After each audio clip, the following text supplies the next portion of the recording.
1, 2, 3, 4!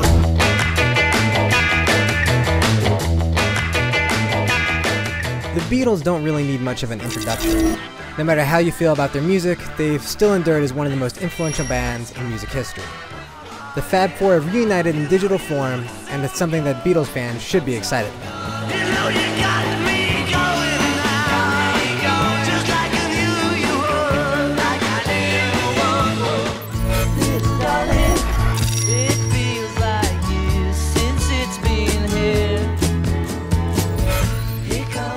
First of all, to like this game, you'll have to like the Beatles. There's no way around it. Unlike the one-off Guitar Hero games like Guitar Hero and Metallica, there are no other bands or songs on the disc other than Beatles songs. Songs from Rock Band 1 and 2 will not work with the game, and only Beatles-specific downloadable content can be imported. You came for Beatles, and Beatles are what you're gonna get.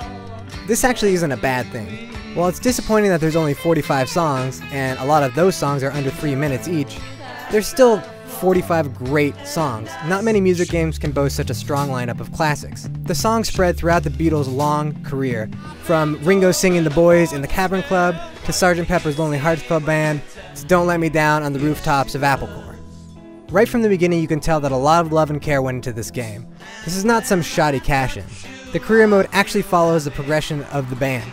So you start off in the Cavern Club, make your way to the Ed Sullivan Theater, and then ultimately progress to the Rooftops of Applecore. And you also only have to play each song once as you go through the career mode. And it's not like the normal Rock Band where you keep recycling songs over and over again to extend things. You're just basically going to play from start to finish, going through all 45 songs, which will take you through the Beatles' career. I actually like this better this way. You really get a sense of how these guys grew as a band.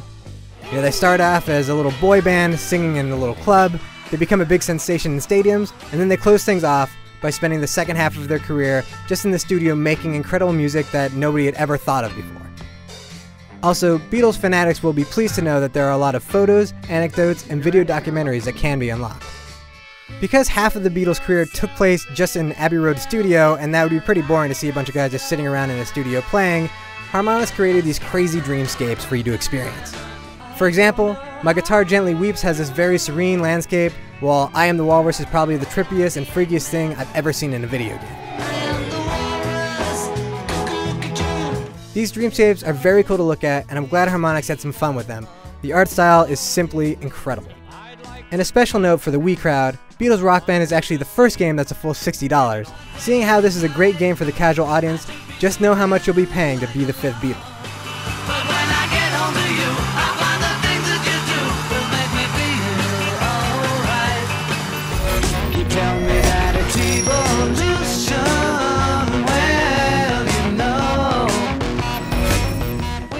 The gameplay mechanics are pretty much the same as past Rock Band games, so you probably know what to expect. One new thing are vocal harmonies. Beatles Rock Band actually features 3-part harmonies, which is a pretty big innovation for singers. Anyone can sing any vocal part as long as somebody's doing it well. The backup vocals can serve as double or even triple bonuses if everybody's actually singing in tune with each other. As a warning, just like in real life, harmonizing is pretty hard, but also very satisfying when you pull it off. In terms of the songs themselves, you have to understand that this game is very much a casual game. The Beatles were known for their fantastic creative minds, but not so much for their incredible technical skills. So this is not one of those music games where the songs will get super hard and your hands will fall off. It's for people who just want to hang out and play Beatles songs all day.